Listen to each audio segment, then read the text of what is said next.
Shalom, puji Tuhan saudara-saudara, kita berjumpa kembali dalam Renungan Kristen HBDA 30, Hidup dan Mati di dalam Kristus.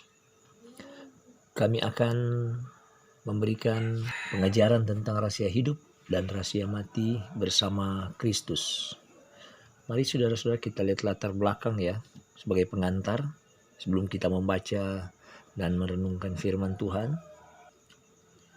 Saya mengingat suatu cerita pada saat Tuhan Yesus ditangkap oleh imam-imam kepala dan ahli-ahli Taurat.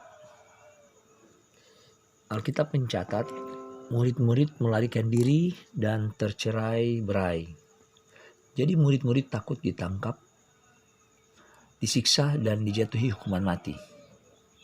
Namun saudara-saudara, setelah mereka menerima kuasa Roh Kudus dan mereka dipenuhi Roh Kristus Yesus, maka ketakutan mereka berubah 180 derajat, menjadi berani untuk siap mati secara martir demi pemberitaan Injil Kristus. Dan buktinya rasul-rasul ini di dalam pemberitaan Injil, mereka mati martir dan syahid, mereka dianiaya dan disiksa sampai mereka mati. Dan tidak ada satupun yang keluar dari mulut mereka untuk menyangkal atau menolak iman dan keyakinan percaya mereka pada Tuhan Yesus Kristus. Dalam Alkitab, Stefanus dirajam dengan batu sampai mati. Rasul Petrus di dalam cerita manuskrip mati di Roma, disalib, kepalanya menghadap ke bawah. Dalam kesaksian buku-buku yang lain, Rasul Yakobus mati di Yerusalem, Thomas mati di India, Andreas mati di Ethiopia. Bahkan kematian mereka diceritakan secara tragis dan sangat sadis, di mana ada yang dibakar hidup-hidup, ada yang ditusuk dengan pedang, ada yang diterkam binatang buas dengan tontonan di Kolosium. Saudara-saudara yang kasih dalam Tuhan, rahasia hidup dan mati yang telah dialami oleh rasul-rasul ini adalah suatu rahasia yang bagi manusia biasa tidak mau menerima kenyataan seperti ini. Tetapi saudara-saudara, mengapa rasul-rasul dan orang-orang percaya telah menjalani penderitaan tetapi penuh dengan sukacita, sekalipun mereka berada di ujung kematian atau di ujung maut? Saudara-saudara, rahasia inilah yang ingin diselidiki dan diteliti oleh nabi-nabi, dan juga ingin diketahui oleh malaikat-malaikat Allah. Itu saudara dapat baca dalam 1 Petrus 1 ayat 9-12. Maka saudara-saudara, dengan kejadian ini, saya sendiri sedang berpikir dan meneliti juga ada apa sebenarnya pada rasul-rasul dan orang-orang percaya yang telah hidup dan mati dengan Kristus. Sebelum kita membaca firman Allah, mari kita berdoa.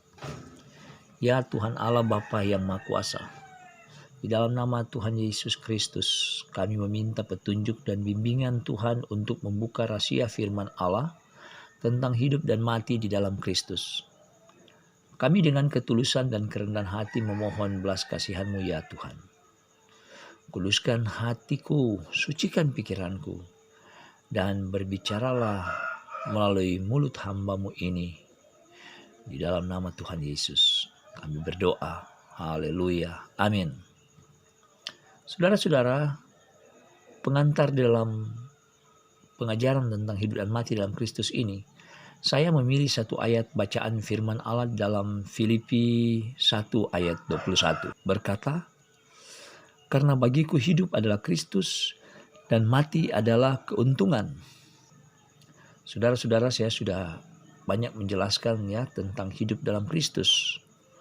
Tetapi soal kematian saya akan jelaskan pada kesempatan atau khotbah renungan di saat ini. Kita lihat Alkitab mencatat di dalam Filipi 1 ayat 21 ini berkata, hidup adalah Kristus dan mati adalah keuntungan. Saya ingin tanya kepada saudara, mengapa tidak ditulis saja hidup dalam Kristus dan mati masuk surga? Karena saudara-saudara, surga adalah bagian akhir capaian hidup kita. Dan jalan hidup setelah mati membutuhkan waktu yang panjang. Karena itu ditulis keuntungan. Itulah sebabnya saudara-saudara, saya mengatakan bahwa kematian bukan akhir dari segala-galanya.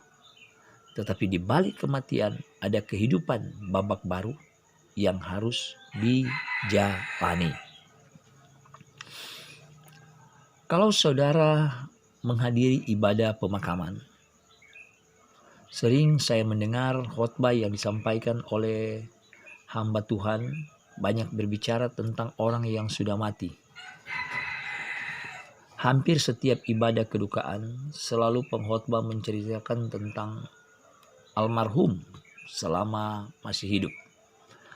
Hamba Tuhan yang menyampaikan firman Tuhan telah bertanya pada keluarga apa penyebab kematian dan bagaimana hidupnya sebelum ia mati. Makanya hamba Tuhan selalu berkhotbah begini, saudara-saudara. Almarhum ini semasa hidup diberkati Tuhan. Semasa hidupnya ia dekat dengan Tuhan. Ia orang baik dan saya percaya beliau telah berada di sorga bersama dengan Bapa dan beliau sudah senang berada di sorga. Saya mendengar khotbah ini, saudara-saudara, kedengarannya baik. Tetapi pengkhotbah ini, hamba Tuhan ini tanpa berkaca pada kacamata Tuhan dan tanpa melihat kebenaran di dalam firman Allah. Alasan saya pertama begini. Guna apa pengkhotbah atau hamba Tuhan ini membicarakan orang yang sudah mati? Apakah ia masih mendengarkan khotbah itu? Saya rasa isi khotbah seperti ini tidak ada nilai dan gunanya. Pengkhotbah hanya menyenangkan keluarga daripada tahu tujuan apa yang Tuhan inginkan. Alasan kedua, hamba Tuhan tidak tahu perjalanan roh dari manusia itu sesudah ia mati. Makanya ia tidak mau berbicara ini karena ia tidak tahu dasar-dasar Alkitabiah. Alasan ketiga, saya tidak tahu alasan apa pengkhotbah berkata bahwa ia sudah berada di sorga. Apakah pengkhotbah telah melihat orang ini bahwa ini memang sudah di sorga? Alasan keempat, pengkhotbah atau hamba Tuhan ini tidak sadar bahwa yang mendengarkan khotbah adalah orang yang masih hidup, bukan orang yang sudah mati.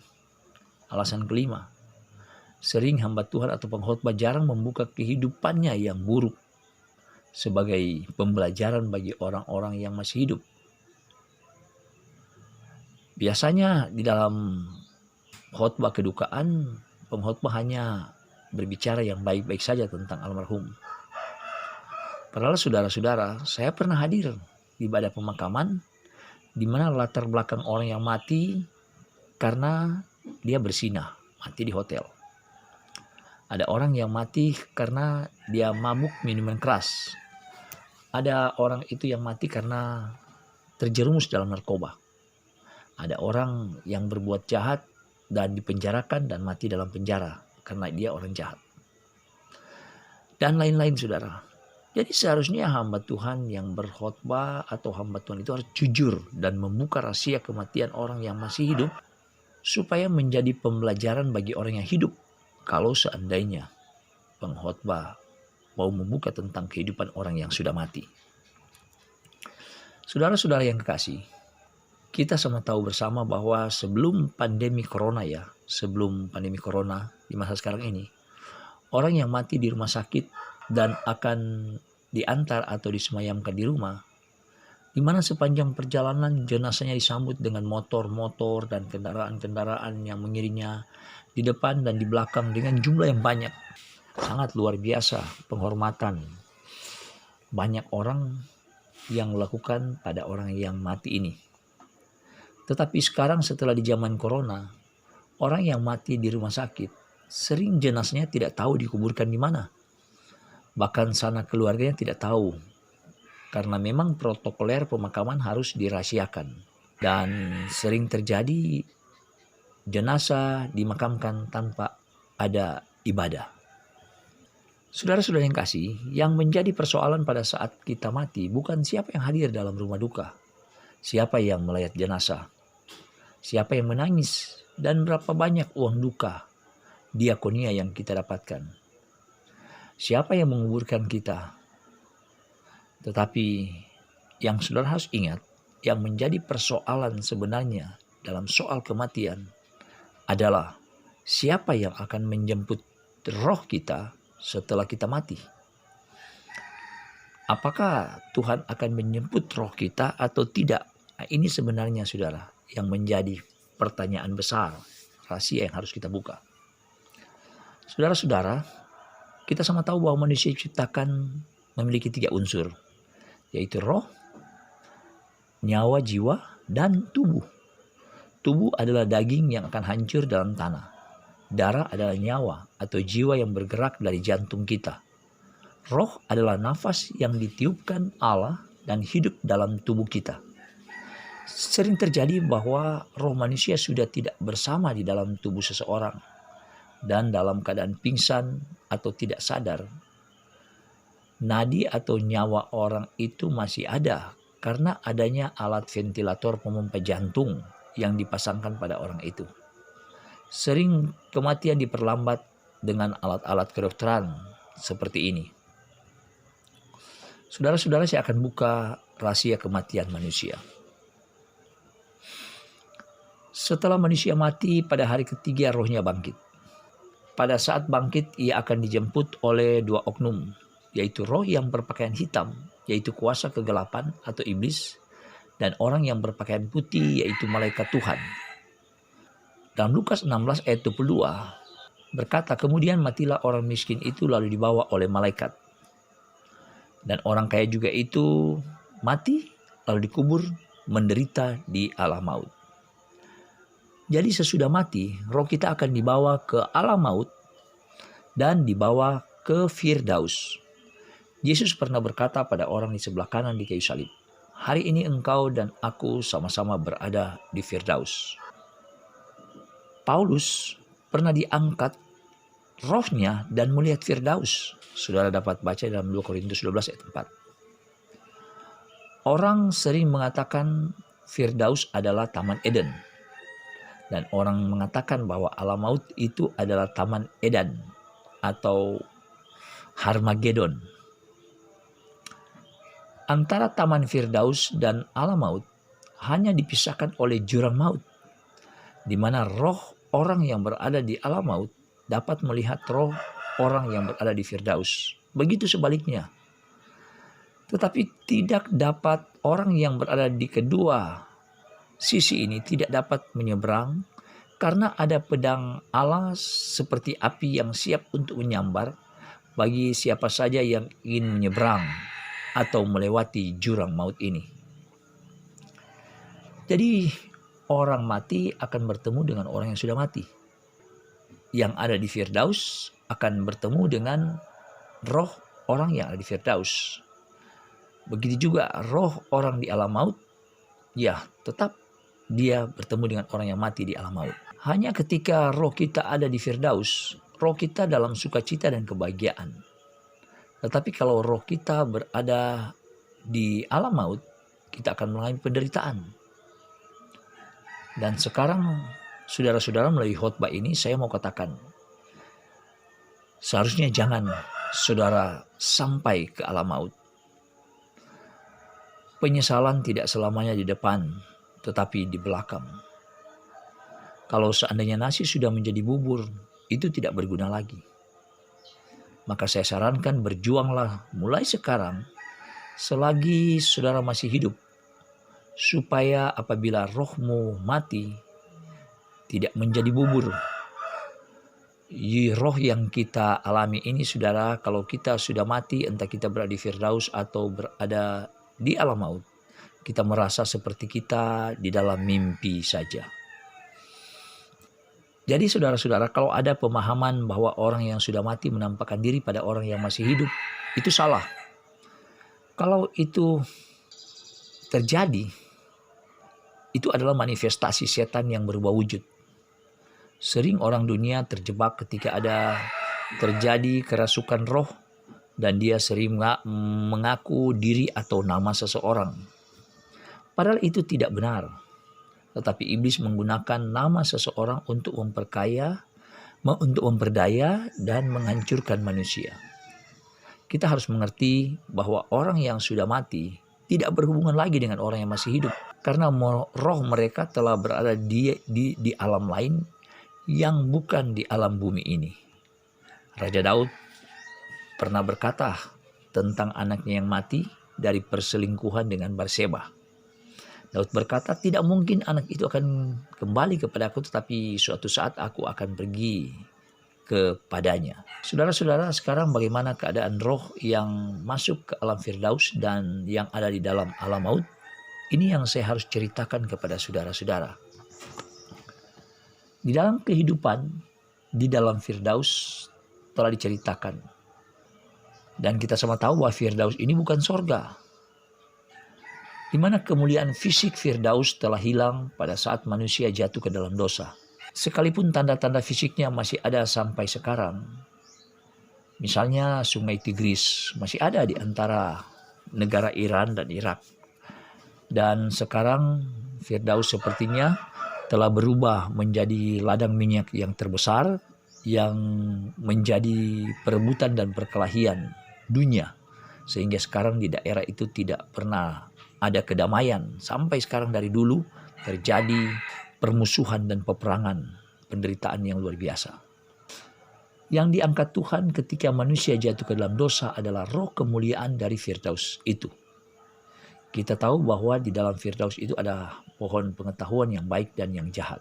Roh yang melayang-layang dan hidup di dalam roh kemuliaan Firdaus berada dalam ketenangan dan kedamaian. Namun harus kita sadari bahwa roh iblis masih ada di dalam Firdaus. Orang di dalam Firdaus belum ada jaminan untuk masuk surga. Iblis masih berusaha untuk menjerumuskan roh-roh dalam Firdaus supaya makan buah yang dilarang Tuhan. Ingat, Adam dan Hawa makan buah pohon pengetahuan yang baik dan jahat di saat roh yang dominan bukan kedagingan. Karena mata mereka belum terbuka dan masih hidup dalam roh Tuhan yang suci, polos, dan tidak mengenal dosa. Makanya bila orang telah berada di Firdaus, harus memahami dasar-dasar firman Tuhan yang kuat. Firdaus ini adalah tempat untuk sementara yang menampung roh-roh manusia yang mati. Yaitu roh-roh itu adalah nafas hidup yang diberikan Tuhan pada manusia. Saudara-saudara, saya kira cukup tentang Firdaus, sekarang tentang alam maut. Alam maut telah diceritakan oleh Tuhan Yesus tentang orang kaya dan Lazarus yang miskin. Di mana ada suatu permintaan dari orang kaya yang berada di dalam maut, sedang menderita, berkata begini, Bapak Abraham, kasihanilah aku.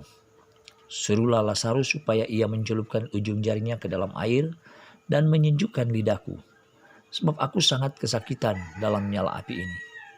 Di sini saudara-saudara jelas bahwa situasi alam maut sangat menderita.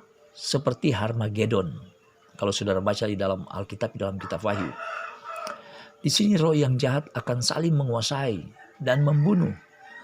Tetapi roh itu tidak akan mati.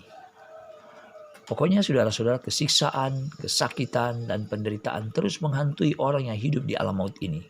Saya ingin mengatakan sekarang lagi bahwa sebaiknya saudara ketika mati jangan sampai saudara tinggal yang sementara di alam maut. Dan ketika saudara mendengarkan khotbah ini, saudara yang masih hidup harus sadar bahwa penyesalan tidak selamanya di depan. Jangan saudara sudah berada di alam maut tapi saudara menyesal. Jangan sampai di saat saudara sudah berada di sini, saudara akan menjadi seperti orang kaya ini meminta pertolongan kepada Lazarus yang sudah berada di Firdaus ketika dia melihat bahwa Firdaus berada di pangkuan Abraham. Tetapi mari kita belajar dan kita melihat dari perkataan Abraham kepada orang kaya yang berada di alam maut ini. Abraham berkata, anak, ingatlah bahwa engkau telah menerima segala yang baik sewaktu hidupmu, sedangkan Lazarus segala yang buruk. Sekarang ia mendapat hiburan dan engkau sangat menderita. Nah, saudara-saudara, inilah yang harus saya ingatkan pada orang-orang supaya mereka tahu akan hal ini. Sekarang saudara-saudara, bagaimana cerita selanjutnya? Apakah sesudah alam maut dan Firdaus ini cerita ini sudah selesai? Belum, saudara-saudara. Mari kita membaca firman Tuhan selanjutnya. Kalau saudara baca di dalam Kisah Para Rasul ya, 1 ayat 6 sampai 11 tentang Yesus terangkat ke sorga. Perhatikan kata-kata yang diucapkan oleh malaikat di saat murid-muridnya sedang menatap ke langit melihat Tuhan Yesus lenyap di awan-awan. Malaikat itu berkata, "Hai orang-orang Galilea, mengapakah kamu berdiri melihat ke langit? Yesus ini yang terangkat ke sorga meninggalkan kamu, akan datang kembali dengan cara yang sama seperti kamu melihat dia naik ke sorga." Lihat kata ini saudara-saudara, di mana kita akan melihat kembali Yesus datang turun dari langit sama seperti ketika Yesus naik ke sorga atau naik ke langit. Pada waktu itu orang akan melihat Anak Manusia datang dalam awan-awan dengan segala kekuasaan dan kemuliaannya. Jadi bagaimana cara Yesus naik, begitu juga Yesus akan turun dari langit. Datang dalam awan-awan dengan segala kekuasaan dan kemuliaannya. Saudara-saudara, perkataan yang saya ucapkan ini adalah rahasia yang tertulis. Dan bagi saya ini bukan rahasia lagi. Karena di dalam kitab-kitab, di dalam Alkitab banyak tertulis. Saudara dapat temukan kata-kata ini dalam kitab Daniel 7 ayat 13, Wahyu 1 ayat 7, Matius 24 ayat 30, Lukas 21 ayat 27, Markus 13 ayat 26. Bahkan saudara-saudara, saat Yesus turun dari langit, dikatakan akan bersama-sama dengan orang kudus. Seperti saudara baca di dalam kitab Yudas, ada nubuatan dari Henok yang berkata sesungguhnya Tuhan datang dengan beribu-ribu orang kudusnya. Tuhan turun dari langit hendak menghakimi semua orang. Kita lihat orang-orang kudus di sini adalah mereka yang telah bangkit duluan pada masa kloter pertama Yesus bangkit dari kuburan. Saudara baca dalam Matius 27 ayat 52. Kuburan-kuburan terbuka dan banyak orang kudus yang telah meninggal bangkit. Saudara harus tahu di antara orang-orang kudus yang bersama-sama dengan Yesus yang bangkit adalah Abraham, Henok, Noah, dan nabi-nabi lainnya seperti Elia, Elisa, Yesaya, Yeremia, Yeskiel, dan lain-lain saudara-saudara. Kalau saudara melihat dan mendengar ya di televisi bahwa ada mumi-mumi yang ditemukan di Mesir, itu sebenarnya adalah mayat-mayat orang jahat yang tidak bangkit pada saat Yesus dibangkitkan. Dan hal itu sangat berbahaya kalau saudara mendekati mayat-mayat ini, karena mereka tidak bangkit pada saat itu. Sekarang saudara-saudara, yang menjadi pertanyaan bagi kita, bagaimana kalau kita sudah mati dan sedang berada di kuburan, akan melihat Yesus datang turun dari langit, dari awan-awan bersama dengan orang-orang kudus? Nah, saudara-saudara, inilah yang saya harus jelaskan pada saudara-saudara. Begini saudara-saudara, sebelum Yesus datang, tanda yang akan kita lihat adalah kubur-kubur terbuka. Ada kebangkitan orang mati. Yang bangkit yaitu roh-roh yang sedang berada di Firdaus dan yang berada di alam maut tadi, yang telah mati dulu sebelum kita mati. Tapi yang lebih dulu bangkit adalah orang-orang yang telah mati karena Kristus, seperti dicatat di dalam 1 Tesalonika 4 ayat 16 berkata, sebab pada waktu tanda diberi, yaitu pada waktu penghulu malaikat berseru dan sangkakala Allah berbunyi, maka Tuhan sendiri akan turun dari sorga dan mereka yang mati dalam Kristus ini ya, mereka yang mati dalam Kristus akan lebih dahulu bangkit. Jadi yang lebih dulu bangkit saudara-saudara adalah roh-roh yang mendiami di Taman Firdaus. Mereka yang lebih dulu bangkit.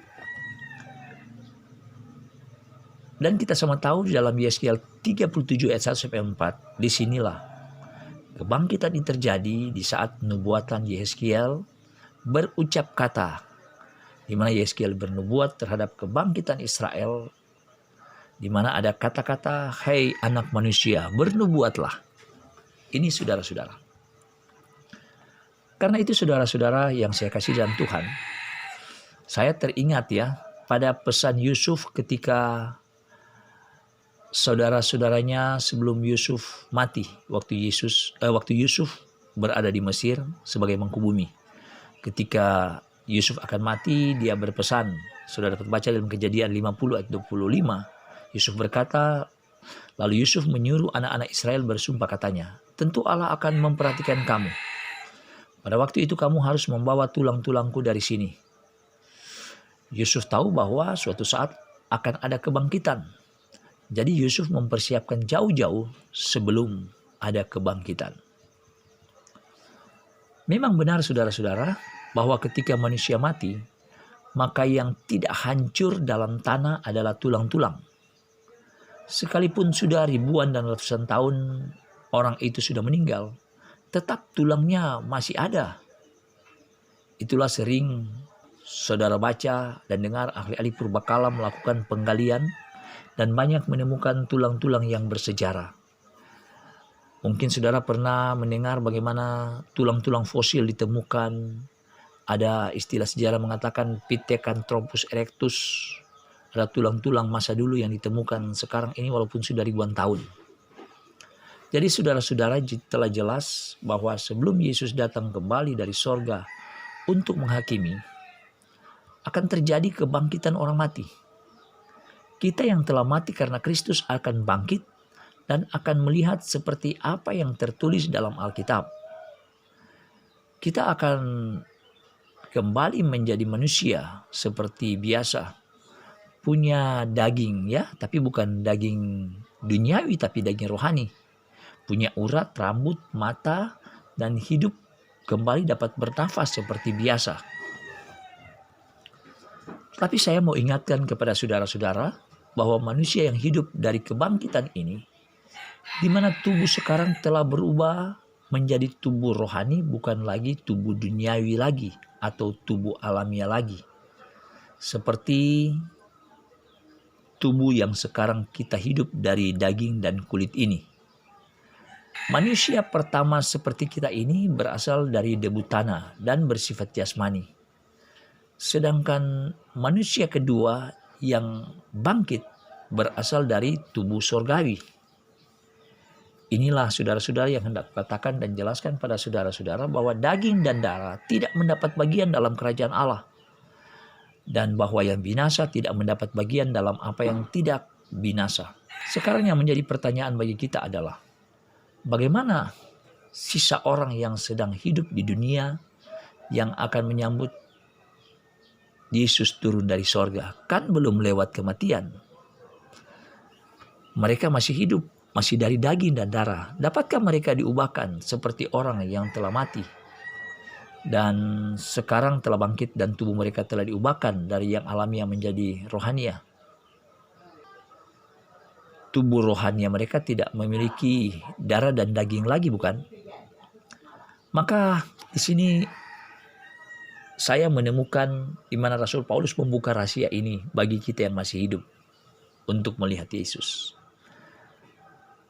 Bahwa kita yang belum sempat mati dan tidak mati akan diubahkan juga oleh Allah. Nah ini saudara-saudara. Dan kita bertanya, mau diubahkan dengan cara seperti apa? Ya, saya sendiri sudah tidak tahu. Itu kan cara Allah mengubah kita, orang yang masih hidup. Namun dijelaskan bahwa dalam Alkitab, bahwa dalam sekejap mata, pada waktu bunyi nafiri yang terakhir, pada saat Yesus datang, orang yang masih hidup akan diubahkan. Itu saudara yang dicatat. Dan memang ini saudara sangat penting untuk kita pahami bersama. Yang masih hidup, yang mendengarkan, saudara saya yang mendengarkan firman dan khotbah ini. Sebab kalau kita tidak diubahkan dari tubuh alami, berubah pada tubuh rohani, maka kita tidak akan terangkat ke sorga bersama dengan Tuhan Yesus. Tubuh alamiah yang dominan, yaitu darah dan daging, tidak bisa menembus jagat raya bumi yang hampa udara. Itulah sebabnya saudara-saudara harus saudara ingat bahwa dan saudara ketahui bahwa para astronot, karena mereka masih ada darah dan daging, kalau mereka pergi ke ruang angkasa, mereka tidak dapat menembus ruang hampa udara, yaitu lapisan ozon yang membungkus bumi. Dan mereka caranya untuk sampai ke ruang angkasa, ke bulan, ke planet Mars dan planet-planet Jupiter atau lainnya, mereka harus menggunakan tabung atau kapsul yang berisi udara. Kalau tidak mereka akan mati. Saudara-saudara, sekarang bagaimana setelah Yesus datang di dunia? Itu yang menjadi pertanyaan, ya. Apa yang Yesus dan orang-orang kudus yang bersama dengan Yesus akan lakukan? Saya, saudara-saudara, teringat sebuah perkataan, ada seseorang murid Yesus yang bertanya sebelum Yesus terangkat ke sorga. Murid ini bertanya begini, Tuhan maukah pada masa ini memulihkan kerajaan bagi Israel? Dan saudara perhatikan kata Tuhan Yesus. Dan Yesus menjawab, engkau tidak perlu mengetahui masa dan waktu.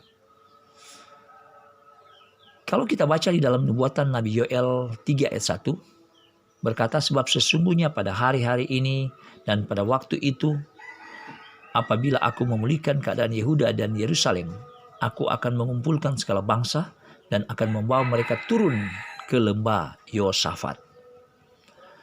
Ketika kita baca firman Tuhan dan nubuatan Yoel ini, memang benar saudara, bahwa semua bangsa, semua orang akan pergi dan dikumpulkan di lembah Yosafat, yaitu lembah penentuan untuk dihakimi. Apakah orang-orang yang telah bangkit dan yang masih hidup dikumpulkan di sana? Ada namanya di dalam kitab buku kehidupan atau tidak?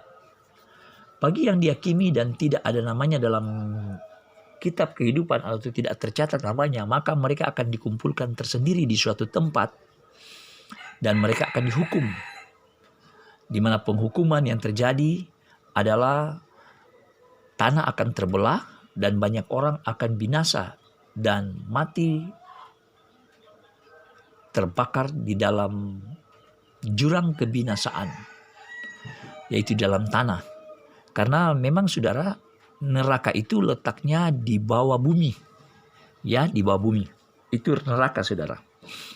Maka di sini dikatakan oleh firman Tuhan akan terdapat ratap tangis dan gertak gigi. Jadi kematian di neraka ini di bawah tanah, ketika tanah ini terbelah saudara, akan terjadi histeris, terjadi tangis, teriakan orang yang meminta tolong, yang berteriak-teriak. Tetapi mereka tidak berdaya untuk melepaskan diri dari api neraka ini.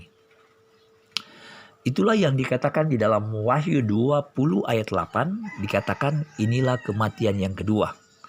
Jadi saudara-saudara, orang di dalam Kristus itu, saudara-saudara, ada yang tidak melalui kematian waktu Yesus datang. Tetapi ada yang sudah melalui kematian, tetapi ada kebangkitan. Mereka hanya satu kali mati saja. Karena mereka akan dibangkitkan dan diubahkan dari tubuh jasmani, tubuh alamiah menjadi tubuh rohani atau tubuh surgawi. Tetapi saudara-saudara, orang yang masuk neraka akan mati. Itulah yang dikatakan, itulah kematian yang kedua. Orang-orang yang mati ini saudara adalah orang yang dikategorikan seperti apa? Mari kita baca. Yang mati di neraka adalah orang-orang penakut. Orang-orang yang tidak percaya. Atau orang-orang yang percaya tapi tidak berbuat baik. Tidak mengerjakan keselamatan. Kemudian dicatat orang-orang keji. Orang-orang pembunuh. Orang-orang sundal. Tukang-tukang sihir. Penyembah-penyembah berhala. Dan orang-orang yang suka berdusta. Saudara-saudara yang kekasih, bagi mereka yang namanya tercatat di dalam kitab kehidupan, akan diangkat bersama-sama dengan Tuhan Yesus untuk masuk di kerajaan sorga, yaitu Yerusalem yang baru, yang letaknya berada di atas langit di sebelah timur, saudara-saudara. Orang-orang kudus yang telah turun bersama dengan Tuhan Yesus akan menjadi panitia perayaan kemenangan Dan orang-orang kudus ini sebagai panitia, mereka akan mempersiapkan pesta perkawinan anak domba Allah. Di mana saudara yang akan kawin adalah Yesus Kristus adalah mempelai pria, dan jemaat orang-orang kudus, orang-orang yang diselamatkan, yang diangkat bersama dengan Tuhan Yesus yang akan menjadi mempelai wanita. Nah, saudara-saudara, pengantin ini akan masuk dan mendiami suatu kerajaan yang baru, yaitu Yerusalem yang baru. Saudara melihat bagaimana Yerusalem yang baru? Saudara baca di dalam Wahyu yang terakhir, di mana saudara-saudara Yerusalem yang baru itu, sedangkan pintunya terbuat, dindingnya terbuat dari emas, kilau gemilau, terbuat dari kristal, kemudian dasar-dasar batunya disusun dari batu samrut, batu-batu yang sangat indah. Dan memang saudara-saudara sangat luar biasa sekali. Saya juga memiliki kerinduan untuk cepat pergi ke sana, saudara-saudara. Nah, sebagai penutup dalam khotbah saya tentang mati dan hidup dalam Kristus, saya akan baca di dalam Wahyu 2 ayat 10. Saya mau bacakan kepada saudara-saudara supaya saudara ingat firman ini. Firman ini berkata, "Hendaklah engkau setia sampai mati, dan aku, yaitu Tuhan, Yesus Kristus, Allah yang hidup, akan mengaruniakan kepadamu mahkota kehidupan." Haleluya, sangat luar biasa saudara-saudara. Tuhan kiranya akan memberikan mahkota kehidupan bagi saudara-saudara yang mendengarkan khotbah ini. Dan sebelum kita tutup, mari kita berdoa. Tuhan, kami ucap syukur atas pelajaran dan pengetahuan tentang hidup dan mati di dalam Kristus. Kami telah memahami dan mengerti atas perjalanan hidup roh kami sesudah kematian dan sampai Yesus datang kembali dan akan diangkat untuk masuk ke dalam pesta perkawinan anak domba Allah yang begitu megah dan luar biasa. Kami rindu Tuhan supaya nama kami Tuhan catat di dalam buku kehidupan, supaya kami beroleh kebahagiaan, kami dapat kawin bersama Yesus di Yerusalem yang baru. Maka terpujilah namamu Tuhan, kami sekarang telah menantikan kedatangan Tuhan untuk menyambut kami naik bersama dengan Tuhan. Maka di dalam nama Tuhan Yesus Kristus, sumber kemenangan terhadap jiwa kami sudah berdoa dan mengucap syukur. Haleluya, haleluya, amin. Demikian saudara-saudara, pengajaran tentang mati dan hidup dalam Kristus. Kiranya saudara-saudara yang mendengarkan firman ini diberkati dan kita mencapai kemenangan. Haleluya, shalom.